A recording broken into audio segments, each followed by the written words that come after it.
अस्सलाम वालेकुम, मेरा नाम है साहिर इमाम ख़ान और आप लोगों का स्वागत है मेरे चैनल इंजीनियर ख़ान साहब पर। और इस वक्त मैं हूँ फ्रांस के कैपिटल सिटी पेरिस में और उसके ओगली एयरपोर्ट पे, और मैं जा रहा हूँ मोरक्को। ठीक है, मेरी फ़्लाइट यहाँ से है मराकश के लिए और मैं आपको अपनी जर्नी दिखाता हूँ और थोड़ा सा आपको मोरक्को के बारे में बताता हूँ। मोरक्को का जो लैंड बॉर्डर है वो शेयर होता है दो कंट्रीज़ के साथ। नंबर 1 है अल्जीरिया, जिसकी मोरक्को के साथ उतनी अभी बनती नहीं है due to western Sahara dispute, और दूसरा है मॉरिटेनिया, जिसके साथ तो ठीक ठाक ही मोरक्को का रिलेशन है, जो कि वेस्टर्न सहारा का जो पार्ट है ना मोरक्को का, वो टच करता है मॉरिटेनिया को। The north most city of Morocco which is Tangier, और स्पेन के जो साउदर्न सिटीज़ हैं उनके बीच का फासला सिर्फ और सिर्फ 13 से 14 किलोमीटर का है, लेकिन बीच में पूरा समुद्र है, तो जाना जो है बहुत ही ज़्यादा इम्पॉसिबल है और कोई पुल भी नहीं है। Which means that Morocco is the closest African country to Europe. Morocco की 99.99% पॉपुलेशन जो है मुस्लिम है और लैंग्वेज ये अरेबिक बोलते हैं, लेकिन ये क्लासिकल अरेबिक नहीं है जो आपको कुरान में मिलेगी, ये थोड़ी सी अलग है। उसका एक डायलेक्ट है जिसे दरीजा भी कहते हैं। मोरक्को जो है बहुत ही आई कैचिंग डेस्टिनेशन रही है यूरोपियंस के लिए पिछले 5-10 सालों में, स्पेशली जो फ्रांस के बंदे हैं ना, जो फ्रेंच पीपल हैं, उनके लिए तो ये बहुत ही ज़्यादा आप समझ लें कि फेवरेट डेस्टिनेशन रही है। ये बहुत ज़्यादा वहाँ ट्रैवल करते हैं, स्पेशली इस सिटी में जहाँ मैं जा रहा हूँ अभी, मराकश। ठीक है, वैसे आज तो मुझे मराकश से आगे जाना है थोड़ा अगादीर, लेकिन मैं मराकश फिर से आऊँगा वापस। और मोरक्को फेमस है अपने खाने के लिए, अपने जो हेरिटेज साइट्स है उसके लिए और अपनी हॉस्पिटैलिटी के लिए।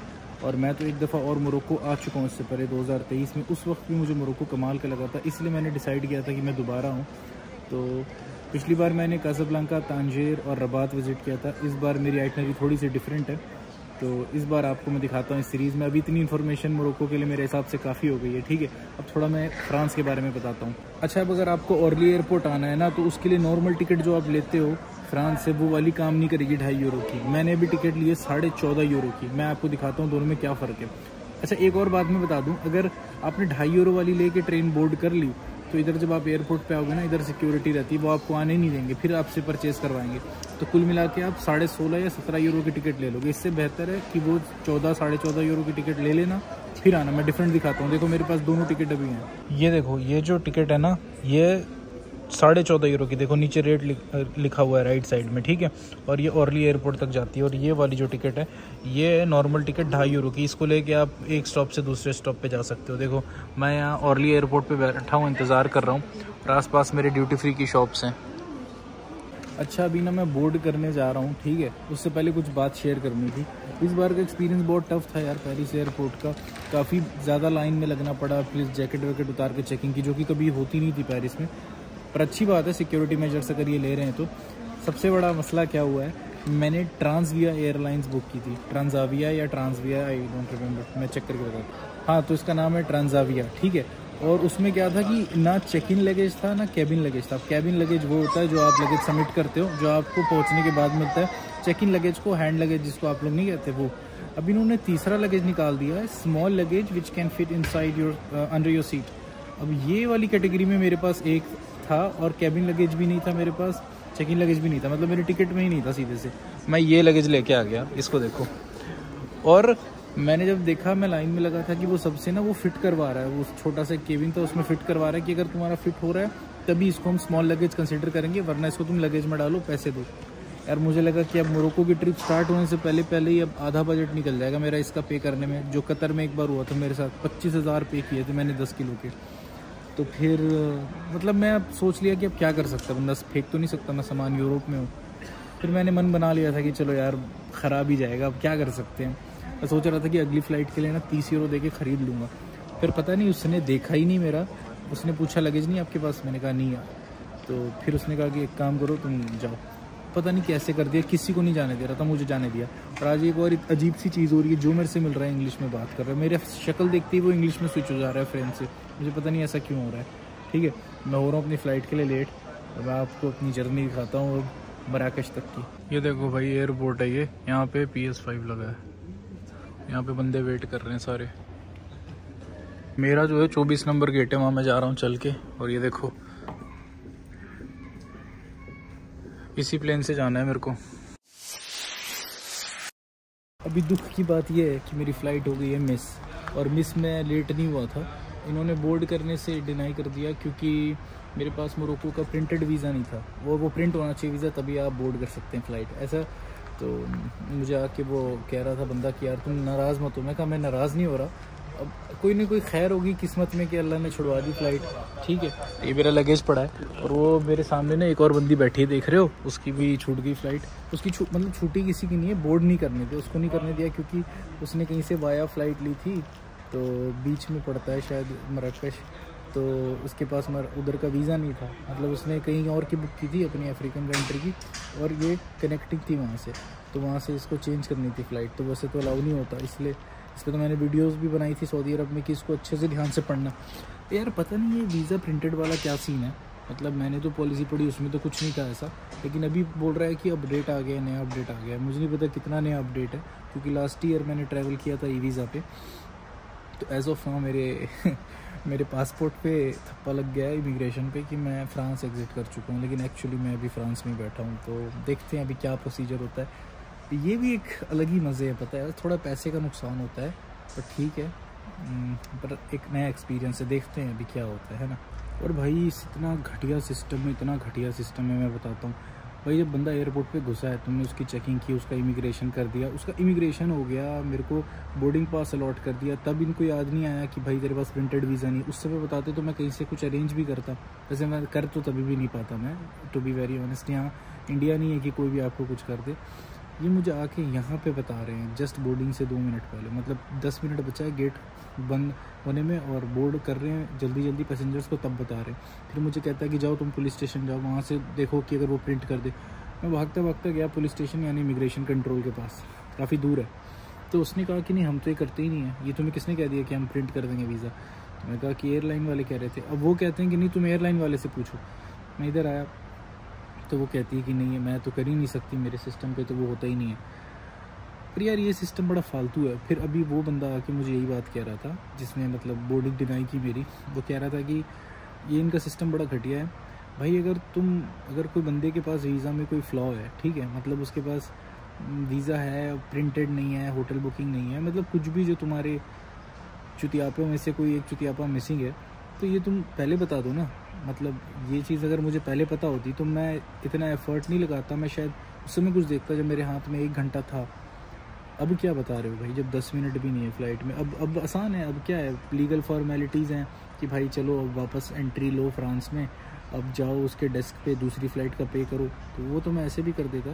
लेकिन बहुत गलत है यार, ये चीज़ बहुत गलत है, और ये यहाँ की मिसमैनेजमेंट है।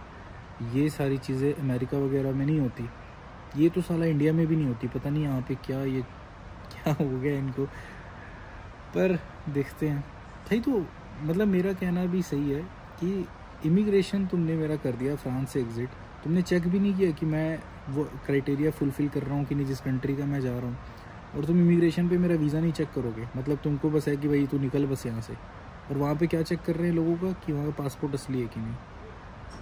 पता नहीं यार क्या मसला है इनका। अभी मैं आपको आगे की अपडेट देता हूँ यार। ऐसे होता है, ऐसी वीडियोस आप लोगों ने बहुत देखी होगी ट्रैवल मिसहैप्स की, कि रशिया से डिपोर्ट हो गया। डिपोर्ट तो नहीं हुआ मैं अल्हम्दुलिल्लाह, लेकिन इस तरह के आपने देखी होगी, इसमें रो रहे होते। मेरे को रोना नहीं आ रहा, एक नया एक्सपीरियंस है, एंजॉय कर रहा हूँ मैं। अब ये 2 दिन ख़राब हो जाएंगे, एयर टिकट का पैसा मेन तो वही है, फ़्लाइट का पैसा वेस्ट जाएगा, दूसरी फ़्लाइट करानी होगी, वो भी थोड़ी सी एक्सपेंसिव ही होगी। अब दिसंबर का मंथ है तो, पर चलता है यार, ज़िंदगी में ये सब भी चलता है, हंस के एंजॉय करना चाहिए सारी चीज़ों को भी, है ना। अभी देखो मैं कहाँ पे बैठा हूँ यार, अकेला। यहाँ पे इतनी भीड़ थी सब मराकश जाने के लिए, मैंने सिनेमैटिक शॉट्स लेने स्टार्ट कर दिए थे, पर अब वो मैंने डालूंगा नहीं क्योंकि कोई सेंस नहीं बनेगा उसका। ठीक है, बताता हूँ आगे। अब मैं आपको बताता हूँ लोगों ने मेरी कितनी हेल्प की, ठीक है। पहले आप लोग ये देखो, मेरा इमिग्रेशन जो रिट्रीव हुआ, मतलब मैं थप्पा लग गया था पासपोर्ट पे कि मैं फ्रांस एग्जिट कर दिया हूँ, फिर वो कैंसिल हुआ है, तो वो ऐसा दिखता है, ठीक है। इस पर 2 लाइन ऐसे कट लगाते हैं, मुझे आज पहली बार पता चला। दूसरा, जब मैं गया हेल्प डेस्क पे तो उसने ना ये ईमेल दिया, वो कहता है कि तुम इस पर ईमेल करो और वो तुमको वीज़ा प्रिंट करके दे देंगे। पहली बात है, उस जाहिल को पहले दे देना चाहिए था, तो फ़्लाइट मिस नहीं होती। फिर मैंने कहा उसका तो कोई मतलब ही नहीं है मेरे को, तो फ़्लाइट मिस हो गई है।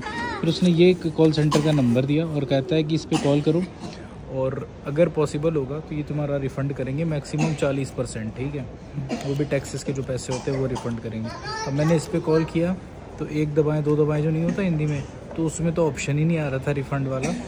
फिर भी मैंने कुछ दबा के उससे बात की। मैंने कहा कि भाई मेरा रिफ़ंड का कुछ है, तो वो कहता है कि सर सॉरी फॉर इनकन्वीनियंस, जो कि बहुत कॉमन सी बात है, सॉरी से किसी का थोड़ी ना गुजारा होता है। फिर वो कहता है कि ऐसा करें आप कि वेबसाइट पे जाके फिर वेबसाइट पे आप क्लेम करो। मैंने कहा यार वेबसाइट, फिर मैंने कहा ठीक है मैं करता हूँ वेबसाइट पे, पर मुझे भी पता है भी इस कुछ होने नहीं वाला है, मैं फालतू अपना टाइम और दिमाग वेस्ट कर रहा हूँ इस पर, इसलिए इसको मैं यहीं पे अभी वेल लेफ्ट करता हूँ। और अभी मैं जाता हूँ वापस अपने रूम। मैं 2 दिन बाद की फ़्लाइट लूँगा क्योंकि आज मैं बहुत थक गया हूँ, आज मैं ट्रैवल नहीं कर सकता, और आज ही की फ़्लाइट लूँगा तो महंगी भी पड़ेगी, तो फिर ये वीडियो वहीं से कंटिन्यू होगी। अस्सलाम वालेकुम वंस अगेन मेरे दोस्तों, और आज 2 दिन बाद मैं आ गया हूँ फिर से पेरिस ऑर्ली एयरपोर्ट पे। फिर से ट्रांसएविया की फ़्लाइट मैंने बुक की। पिछली फ़्लाइट से 100 यूरो ज़्यादा पड़ी, लेकिन यार अब मन बना लिया था घूमने का, और क्या कहते हैं वैकेशंस थी मेरी और सारी बुकिंग्स थी, तो मैं नहीं चाह रहा था इसको मैं डिले करूँ। पर बाकी मैंने वो 2 दिन तो मैं रुक गया क्योंकि थक मैं बहुत गया था। अभी मेरा इमिग्रेशन हो गया, ये देखो ये दिख रहा है, अभी उसने स्टैंप लगाया, और ये मेरा पिछला इमिग्रेशन जो उसने कैंसिल किया था। भाई ये इमिग्रेशन ऑफिसर इतना प्यारा था, इतना नाइस बंदा था यार। मेरे जाते ही वो नमस्ते करने लगा, उसके बाद वो शुक्रिया, फिर हिंदी बोलने की ट्राई कर रहा था। भाई मतलब मैंने ऐसा इमिग्रेशन ऑफिसर नहीं देखा इस बार जो मिला था। पर एक चीज़ है कि मैं देख रहा था बाकी अमेरिकन्स यूरोपियंस वो जब लेके पासपोर्ट अपना जा रहे थे उनसे कुछ नहीं पूछता है, ऐसे लगाएगा मैक्सी बोलेगा और हो गया। मेरे से फिंगरप्रिंट लगवाया, पर ऐसी बदतमीज़ी से नहीं, बड़े प्यार से बोल के। पर वही है यार, पासपोर्ट अपना इंडिया का है तो फिर उसके वजह से ये डिस्क्रिमिनेशन आपको देखना ही पड़ेगा। वो इंसान खुद अच्छा हो भी जाए तो ऊपर से जो सिस्टम चला आ रहा है उसमें तो है ना कि इंडियन पाकिस्तानी पासपोर्ट पर डिस्क्रिमिनेशन करना है, ये लोग डंकी लगा के आ जाते हैं, तो इनकी वेरिफिकेशन आपने करनी है, तो वो प्रॉब्लम है। भाई बंदा कुछ भी हो, आपका पासपोर्ट डिसाइड करता है आपके साथ कैसा व्यवहार होगा। ये चीज़ मैंने देखी है, बड़ी ख़राब है। तो वो जो मैं आपको बता रहा था ना कि भाई एक बार इंटरनेशनल लेवल पे आते हो ना तो आपका पासपोर्ट डिसाइड करता है आपके साथ किस तरह का व्यवहार होगा। मतलब एक बंदा चर्सी हो, जेब कतरा हो, उसके पास फ्रेंच पासपोर्ट है या फिर पोर्चुगीज़ पासपोर्ट है, तो उसके साथ ट्रीटमेंट ही अलग होगी। कहीं भी हो जाए, चाहे वो पाकिस्तान चला जाए, नेपाल चला जाए, कोरिया चला जाए, उसको बड़े अच्छे से वेलकम करेंगे। और आप कितने भी अच्छे इंसान हो, ईमानदार हो, प्रोफेसर हो, मतलब साइंसदान हो, कोई बड़ा इंजीनियर हो, साइंटिस्ट हो, पासपोर्ट इंडिया पाकिस्तान नेपाल का है तो फिर वही ट्रीटमेंट रेसिज्म वाली। अब आप देखो इनकी लापरवाही। ठीक है, अभी मैं इमिग्रेशन क्रॉस करके आ गया हूँ, मैं गेट के बाहर बैठा हूँ जहाँ से बोर्डिंग होने वाली है। अभी तक किसी बंदे ने मुझसे नहीं पूछा कि भाई आपके पास प्रिंटेड फॉर्म में वीज़ा है, आप मराकश जा रहे हो। 3-4 जगह उन्होंने स्कैन किया है कि मैं मराकश जा रहा हूँ, मोरक्को जा रहा हूँ और इंडियन पासपोर्ट है, लेकिन किसी ने अभी तक नहीं पूछा है। और ये देखो इमिग्रेशन ऑफिसर भी ऐसे ही हंसते हंसते उसने लगा दी थप्पा। यहाँ पे आएगा कोई बंदा, उसके पास प्रिंट आउट नहीं होगा, उसको ये वापस भेज देंगे। यार ये बहुत बड़ा ना लूप होल है सिस्टम में। और मोरक्को का मुझे नहीं पता क्या है, 2023 में मैं गया था, इस तरह का कोई रूल नहीं था। अभी उन्होंने ऐसा क्यों कर दिया? जब आप इलेक्ट्रॉनिक वीज़ा इशू कर रहे हो तो क्या सेंस बनता है कि उसका प्रिंट आउट निकाले बंदा? उससे अच्छा फिर आप एम्बेसी बुला के स्टैंप लगा दो यार मेरे पासपोर्ट पे, कम से कम सोवेनियर तो हो जाएगा। नहीं खैर ठीक है, अब हर मुल्क की अपनी पॉलिसी होती है, मैं ज़्यादा अभी कुछ क्रिटिसाइज़ नहीं करना चाहता। मोरक्को में इमिग्रेशन ऐसे ही मुश्किल होता है इंडियन पाकिस्तानियों का। लास्ट टाइम बहुत दिक्कत दी थी इमिग्रेशन। मैं परसों जो आया था मैं इस चक्कर में था कि यार मेरे को भी इन लोग प्रॉब्लम देंगे मोरक्को में, उसने साला यहीं से फ़्लाइट नहीं बोर्ड करने दी। और अभी भी ना प्रिंट आउट मेरे पास रखा है बैग के अंदर, मैं निकालूंगा नहीं, मेरे को देखना है कि वाकई लगता है कि नहीं। ठीक है, बताऊँगा। और एक और बात है, बैग मैंने चेंज कर दिया, वो हरा वाला बड़ा सा बैग था उसकी जगह मैं ये ले आया। ठीक है, वो हरे वाले पे ना क्या होता है कि मुझे लग रहा था पेनल्टी लगा सकता है क्योंकि वो डायमेंशंस जो दिए गए हैं ना हैंड लगेज के लिए नहीं, वो the luggage which can fit under your seat, उसके लिए वो ज़्यादा बड़ा था। तो बस मैंने एक हुडी निकाली और बाकी सारा सामान मैंने इसी में किसी तरह ठूस के पैक किया। आईपैड भी है इसके अंदर, अब आपको यकीन नहीं हो रहा होगा। और ठीक है, देखते हैं किस तरह होता है। एक्साइटेड तो मैं अभी भी हूँ और मैं इसको पॉजिटिवली लेता हूँ। ये ऐसा एक इंसिडेंस मेरे साथ पहली बार हुआ था जब मैं ये ट्रैवल वाली जर्नी में बहुत नया था। तो जब मैं लग्जमबर्ग जाने वाला था, 2 दिन का स्टे था, मेरी एक दोस्त थी उसने मुझे होस्ट करना था और मतलब वो एक्साइटेड थी मिलने के लिए, वो भी मतलब चाह रही थी कि मैं आऊँ। और मेरा भी 2 ही दिन का प्लान था, ज़्यादा तो था नहीं, काम होता था, प्रोजेक्ट होता था उस टाइम। तो फिर मेरी ना बस मिस हो गई, बस वाला 10 मिनट पहले चला गया था। वो वीडियो भी आपको देखो लिंक आ रहा होगा, चेक कर लेना। तो भाई मेरे को उस दिन बहुत बुरा लगा, मैं सोचा कि अब मैं नहीं करूँगा यार, घूमना छोड़ो। फिर मेरा एक दोस्त था, वो मुझे कह रहा था कि यार एक बार हुआ है तेरे साथ तो भी छोड़ देगा क्या? मैं आज भी अगर मैं उस दिन रुक जाता ना तो मैं कभी भी ये ट्रैवल इन्फ्लुएंसर और ये ब्लॉगर नहीं बन पाता, मैं कभी नहीं कर पाता, क्योंकि वो फिर हिम्मत टूट जाती है उस दिन के बाद से, मन उब जाता है किसी चीज़ से। बहुत बार ऐसी चीज़ें लाइफ में होती हैं। इस बार ऐसा है कि हुआ मेरे को भी ख़राब लगा यार, इतना यहाँ तक आके इमिग्रेशन क्रॉस करके प्लेन पे बैठने से पहले उसने मेरे को रोक दिया। लेकिन फिर मैंने सोचा कि नहीं कोई बात नहीं, वो लाइफ में कम बैक करना बहुत ज़रूरी होता है, और यही वो डिसीजंस होते हैं, यही वो मोमेंट्स होते हैं जहाँ पे आपको डिसाइड करना होता है। मेरे पास 2 ऑप्शन था, या तो मैं सारी बुकिंग्स आगे की कैंसिल करूँ और आराम से सुकून से वैकेशन फ्रांस में बिताऊँ या स्पेन वगैरह चला जाऊँ, और दूसरा था कि अभी इतना महंगा टिकट लेके फिर से जाऊँ मोरक्को, जबकि ये सब हुआ है। फिर मेरे को लगा नहीं, क्योंकि डिसाइड किया था मोरक्को जाना है तो फिर जाना है।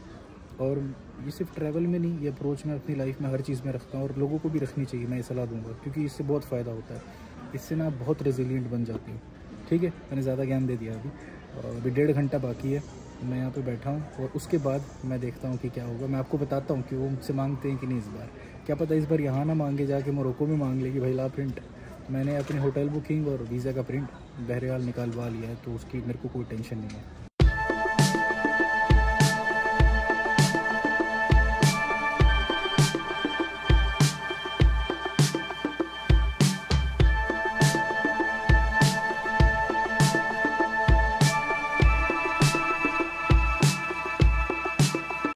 तो अल्हम्दुलिल्लाह मैं आ चुका हूँ मोरक्को में, और मराकश में मैं एंट्री ले चुका हूँ। इमिग्रेशन भी हो गया, ज़्यादा उसने परेशान नहीं किया, बस हाँ, लेकिन वो प्रिंटेड वीज़ा उसने मांगा मेरे से, वो प्रिंट ज़ेरॉक्स कॉपी उसने रख ली, और ये देखो स्टैंप लगा दिया है। ठीक है, ये 22 दिसंबर का मराकश।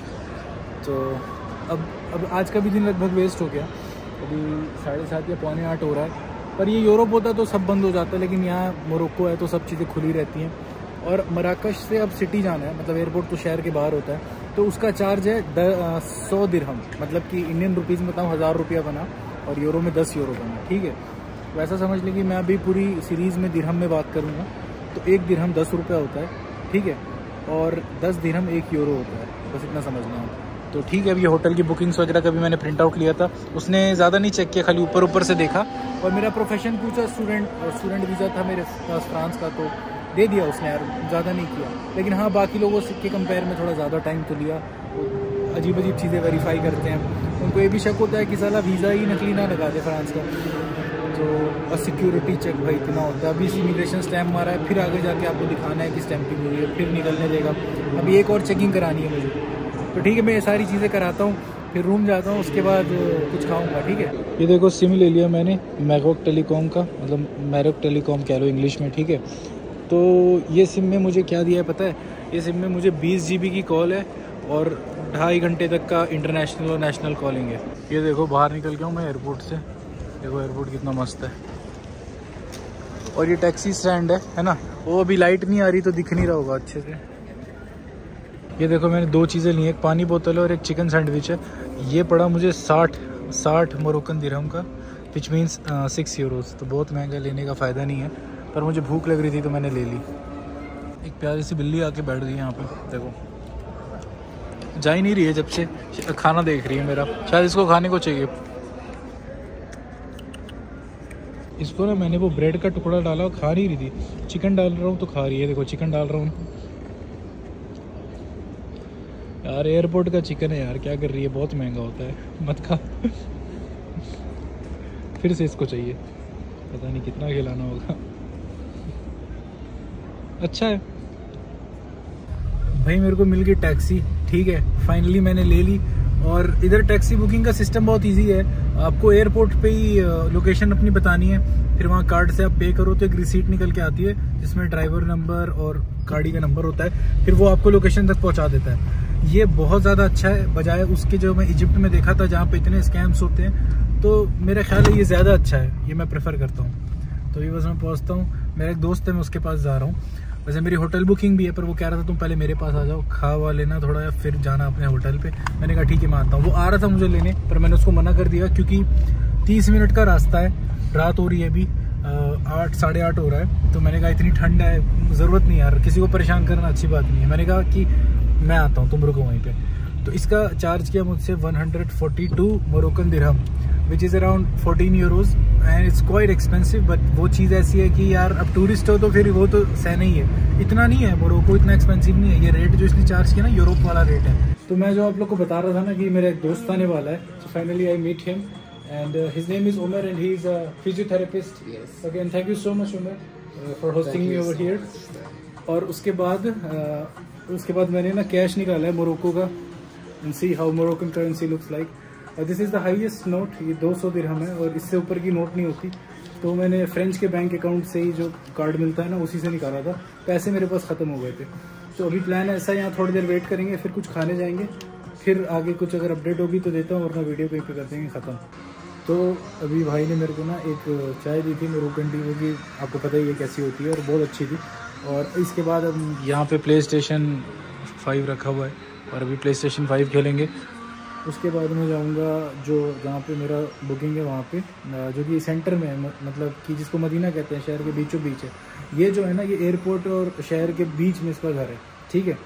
तो जो एयरपोर्ट से टैक्सी मिलती है वो थोड़ी महंगी पड़ती है, तो मैं यहाँ पे आ गया पहले, फिर यहाँ थोड़ा सा मैंने रेस्ट किया है 1 घंटा, और अभी थोड़ा आधा घंटा गेम खेलूँगा। उसके बाद मैं निकलूँगा अपने उस रूम के लिए, ठीक है। वो मैं आपको फिर वहाँ पहुँच के फिर वीडियो को करेंगे ख़त्म। तो फाइनली इस वक्त मैं आ गया अपने हॉस्टल में, है ना। और काफ़ी लंबी जर्नी थी, वो मेरा जो दोस्त था उसके घर से आने में मुझे करीब 30-35 मिनट लगा। और मैंने बाइक ले ली थी InDrive से। InDrive यहाँ लीगल नहीं है, पर वो बंदा था, उसने कहा कि चला जा बैठ जा। तो बस अभी सही है यार। एक शेयर्ड रूम है, 2 in 1, 2 बंदों के लिए 2 बेड्स हैं और उसमें में से एक मैं हूँ। तो बस आज की वीडियो को यहीं पे करते हैं ख़त्म। और आज की वीडियो में मुझे मेन आपको वही बताना था, अपना वीज़ा वाला क्या मसला हुआ था, फ़्लाइट छूट गई थी, और थोड़ा मैंने ग्लिम्स दिखा दिया मराकश के भी। तो इंशाल्लाह कल से, अगली बार से, अगले जुम्मा से जो व्लॉग आएंगे उसमें डिटेल में आपको मराकश घुमाऊँगा, और उसके बाद कैसाब्लांका है, उसके बाद फेस है। तो बने रहना चैनल पे, ठीक है। और अपना ध्यान रखना, मैं ज़ोर से नहीं बोल रहा क्योंकि आसपास लोग सो रहे हैं। और stay positive, stay tuned, bye bye, खुदा हाफिज़।